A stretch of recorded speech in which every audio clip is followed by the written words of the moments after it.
Required documents क्या क्या होंगे। यदि सेकंड राउंड में कॉलेज अलॉट हो गई और वो कॉलेज हमने नहीं ली तो क्या मॉपअप में पार्टिसिपेट कर सकते हैं। यदि सेकंड राउंड में कॉलेज नहीं ली तो क्या सिक्योरिटी फीस कैंसिल होगी, क्या मॉपअप के लिए वही काउंट होगी। यदि सेकंड राउंड में कॉलेज छोड़ दी तो क्या मॉपअप में 100% कॉलेज मिल सकती है। मैं जा रही हूँ कि नीट की काउंसलिंग 2025 जब स्टार्ट होगी तो आपको क्या करना है। तो डॉक्यूमेंट्स तो मैंने आपको बताए दिए कि डॉक्यूमेंट्स कौन कौन से रिक्वायर्ड होंगे, और मैं फिर से आपको बताती हूँ ये वीडियो लिटरली काफ़ी ज़्यादा इंपॉर्टेंट है। यदि आप ये वीडियो अभी ना देख के बाद में देखोगे तो बहुत ज़्यादा सोचोगे, रिग्रेट करोगे इस चीज़ को कि खास में ये वीडियो पहले देख लेता।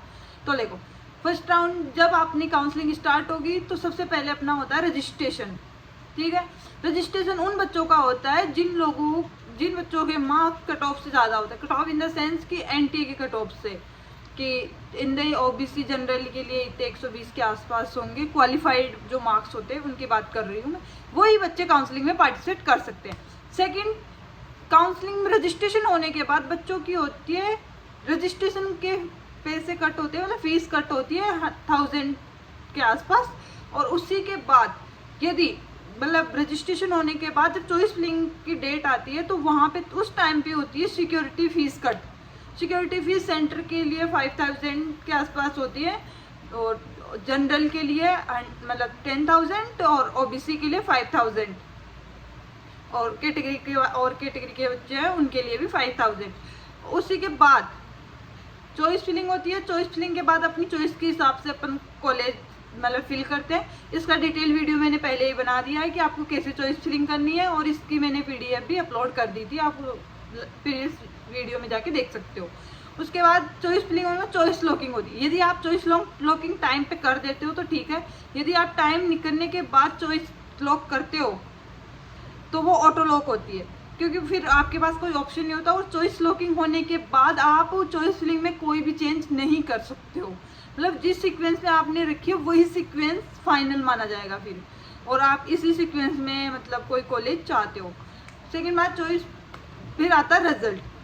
फर्स्ट राउंड का जब रिजल्ट आएगा अपना सेंटर का, फर्स्ट राउंड के रिजल्ट आपको पता ही है कि जो कॉलेज अलॉटमेंट होगा वो किस सीक्वेंस में, जैसे हम चॉइस फिलिंग रहेंगे उसी के हिसाब से वो चॉइस मतलब कॉलेज अलॉट होगी। उसके बाद फिर आता है फर्स्ट राउंड का रिजल्ट, चॉइस फिलिंग का रिजल्ट। उसमें क्या होता है कि आपको यदि कॉलेज मिल जाती है या नहीं मिलती है, दो चॉइस रहती है, या तो मिलेगी या नहीं मिलेगी। यदि मिल जाती है तो आपको विद इन 7 डेज के अंदर उस कॉलेज में जाके, जो कॉलेज आपको मिली उस कॉलेज में जाके डॉक्यूमेंट्स वेरिफिकेशन करवाने एंड जो फीस ट्यूशन फीस वगैरह जमा करवानी है। विद इन 7 डे होता है। यदि आप 7 डे के अंदर उस कॉलेज में नहीं जाते हो, आप डॉक्यूमेंट्स वेरिफिकेशन नहीं करवाते हो, तो आप सेकेंड राउंड में पार्टिसिपेट कर सकते हो। फर्स्ट राउंड का ये सीन रहता है। और यदि आपने फीस वगैरह जमा करवा दी तो आप फिर, और उसको वो कॉलेज आपने ले ली तो उसके बाद आप काउंसलिंग में पार्टिसिपेट नहीं कर सकते, क्योंकि आजकल तो यार सब ऑनलाइन होता है, तो सब कुछ ऑलरेडी मतलब यदि आपने वो कॉलेज ली तो आपके रोल नंबर वहाँ से कैंसिल कर दिए जाते हैं कि ये बच्चा काउंसलिंग में पार्टिसिपेट नहीं करता। फिर आता है कि सेकेंड राउंड, सेंटर की बात कर रही हूँ मैं ओनली। सेकेंड राउंड में क्या होता है कि वही दोबारा रजिस्ट्रेशन फीस दोबारा नहीं लगेगी, सिक्योरिटी फीस भी दोबारा नहीं लगेगी, आपका ओनली चॉइस फिलिंग दोबारा होगी। चॉइस फिलिंग की आपने पहले सीक्वेंस बताने कोई दूसरी आपकी प्रेफरेंस कॉलेज होगी, लेकिन अब नहीं है वो आपकी, या फिर वो उसमें सीट ही नहीं बची है, तो फिर आपकी दोबारा चॉइस फिलिंग होगी। यदि दोबारा चॉइस फिलिंग में यदि आपने वही सीक्वेंस रखा है तो ठीक है, यदि आप उसमें चेंज करना चाहते हो तो आप चेंज कर सकते हो। और फिर सेकंड राउंड का रिजल्ट आता है। रिजल्ट आने के बाद आपको वही सीन रहता है। यदि सेकंड काफ़ी बच्चों को यहाँ जाके दिक्कत होती है, क्योंकि यहाँ पे बच्चों को बहुत कम नॉलेज होता है। यदि सेकंड राउंड में आपको कॉलेज अलॉट हो जाती है तो आपको वो कॉलेज लेनी है। लोगों का मानना है ये, यदि ये यहाँ इस टाइम पे कॉलेज नहीं ली तो आपको कॉलेज नहीं मिलेगी, ऐसा नहीं है। यदि आपको सेकंड राउंड में कॉलेज अलॉट हो जाती है और आप उस कॉलेज को नहीं लेते हो, ठीक है, विद इन 7 डे उस कॉलेज में जाके आप रजिस्टर मतलब वेरिफिकेशन वगैरह नहीं करवाते हो, तो आप काउंसलिंग से इन द सेंस बाहर हो। लेकिन कब? उस सिक्योरिटी फीस के साथ जो आपने सिक्योरिटी फीस जमा करवाई थी 5000, यदि उसके साथ आप बाहर हो कि आपने ऑलरेडी कॉलेज आपको मिली हुई है फिर भी आप नहीं ले रहे हो, इस चीज़ के ही तो 5000 रुपये दिए थे हमने, तो वो कैंसिल हो जाते। और जिन लोगों ने ले ली कॉलेज वो ठीक है। अब जिन लोगों ने सेकंड राउंड में कॉलेज मिल गई और फिर भी कॉलेज नहीं ली, उनका क्या होगा? तो देखो, उनमें क्या होगा कि या तो कॉलेज नहीं लेना, अब दोबारा होगी उनकी रजिस्ट्रेशन, तो उनका हुआ है, वो उनका होगा दोबारा सिक्योरिटी फीस जमा होगी, दोबारा 5,000 जमा होंगे मॉपअप राउंड के लिए। यदि आप नहीं जमा करवाते हो तो आप काउंसलिंग से बाहर हो। फिर दोबारा आपके 5,000 जमा होंगे, उसके बाद दोबारा चॉइस फिलिंग होगी मॉपअप राउंड के लिए। मॉपअप राउंड के लिए दोबारा चॉइस फिलिंग होगी, उसके बाद उसका रिजल्ट आएगा, फिर आपको कॉलेज मिलेगी। समझ रहे हो? कब ज़्यादातर बच्चों का यही दिक्कत होता है कि सेकंड राउंड में यदि कॉलेज नहीं ली मतलब फिर तो कॉलेज मिलेगी ही नहीं। ऐसा नहीं है, दोबारा सिक्योरिटी फीस जमा होती है, उसके बाद आप काउंसलिंग में पार्टिसिपेट दोबारा कर सकते हो। समझ रहे हो? और फिर ये मॉपअप के काउंसलिंग के बाद फिर स्टे वैकेंसी का सेम सीन रहता है, ठीक है। और यही थी मेन दिक्कत कि बच्चों को सेकेंड राउंड के बाद जो रिजल्ट आ जाता है, जो कॉलेज मिल जाती है वही ले लेते हैं। और देखो यार, मैंने खुद मॉपअप तक पार्टिसिपेट किया था क्योंकि मुझे चाहिए थी कम नंबर पे बेस्ट कॉलेज, और मेरे नंबर अच्छे थे लेकिन मुझे उन नंबरों पे बेस्ट कॉलेज चाहिए थी। तो बेस्ट कॉलेज के लिए मुझे मॉपअप में जाना पड़ता है। मैंने दोबारा सिक्योरिटी फीस जमा करवाई थी अपनी, घर वालों ने कहा था कि वो कॉलेज ले लो, लेकिन मैंने नहीं ली थी क्योंकि मुझे बेस्ट कॉलेज चाहिए थी और मुझे मिली है। मैं अपनी कोई हवा में बात नहीं करूँ, मैं एक्सपीरियंस बता रही हूँ कि लिटरली यार तुम एक प्रॉपर सीक्वेंस में काउंसलिंग करोगे ना, तुम्हें लिटरली बहुत ज़्यादा बढ़िया कॉलेज मिलेगी, बहुत ज़्यादा बढ़िया, जितना तुम सोच भी नहीं सकते हो ना इस टाइम पे कि यार इतनी बढ़िया कॉलेज मिल सकती है, उससे भी कई गुना ज़्यादा बढ़िया कॉलेज मिलेगी। ये अंदर से फीलिंग आ रही है यार इस चीज़ की, क्योंकि जो चीज़ इंसान जिस चीज़ को फील किया हो सकता है ना, उसी के बारे में बता सकता है सही से।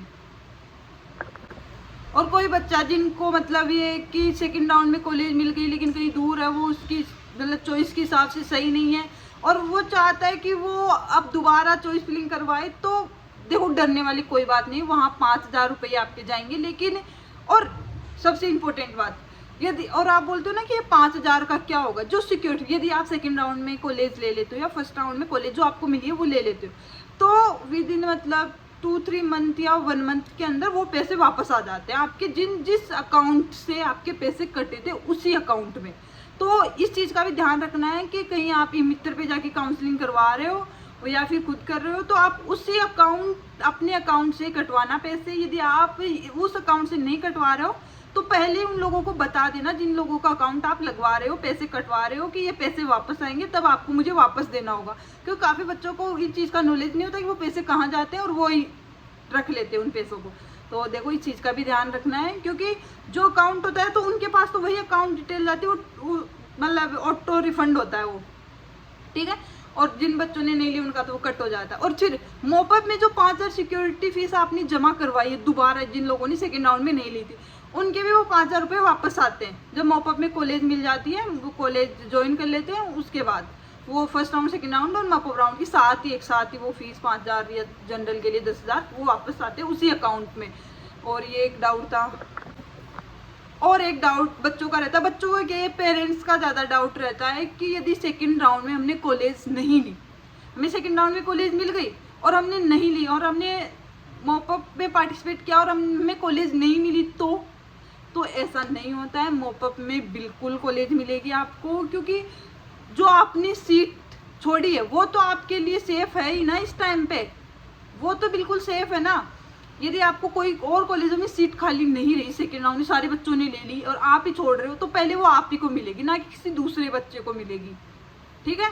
तो ये चीज़ दिमाग से निकाल दो कि सेकेंड राउंड में यदि कॉलेज नहीं ली तो और मॉपअप में नहीं मिली तो मॉपअप में ज़रूर मिलेगी कॉलेज। और ये सब का मतलब यार एक साल अपनी ख़राब ना हो जाए, मैंने तो कॉलेज भी छोड़ दी, ऐसा नहीं होता। यदि मॉपअप में आप बैठ रहे हो तो पहले आपको, यदि सेकेंड राउंड में आपको कॉलेज मिली हुई है तो मॉपअप में 100% आपको कॉलेज मिलेगी।